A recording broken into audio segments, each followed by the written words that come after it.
बनही में पड़लै हमरा पावन यौला छुमन देवर बनही में पड़लै हमरा पावन यौला छुमन देवर कहियन गे कौशल्या सासु के साड़ी चूड़ी पठाए देती कहियन गे कौशल्या सासु के चूड़ी साड़ी पठाए देती ताहिला के पूजब हम पावन यौला छुमन देवर ताहिला के पूजब हम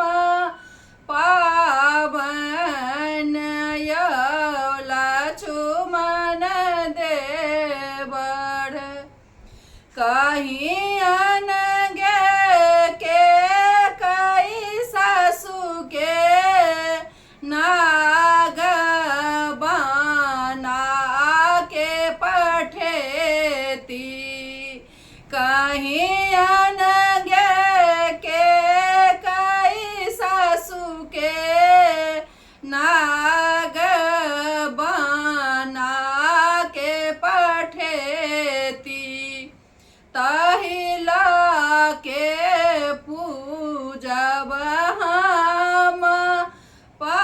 पावन यौला छुमन देवर ताहिला के पूजब हम पावन यौला छुमन देवर बनही में पड़लै हमरा पावन यौला छुमन देवर कहियन गे सुमित्रा सासु के डाली चंगेरी पठाए देती कहियन गे सुमित्रा सासु के डाली चंगेरी पठाए देती ताहिला के पूजब हम पावन यौला छुमन देवर ताहिला के पूजब हम पावन यौला छुमन देवर कहियन गे गोतन जी के गौर बना के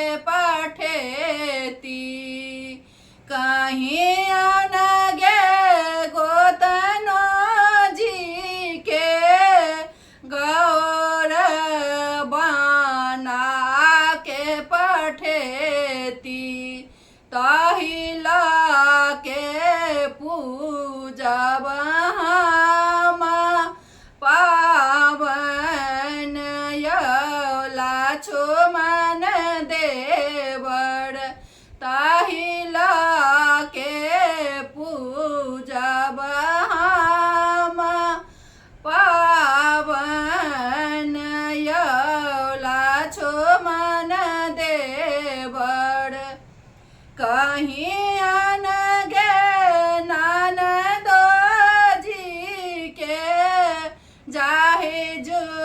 हे फूल पठाए देती कहीं अनगे ननदो जी के जाहे जो ही फूल पठाए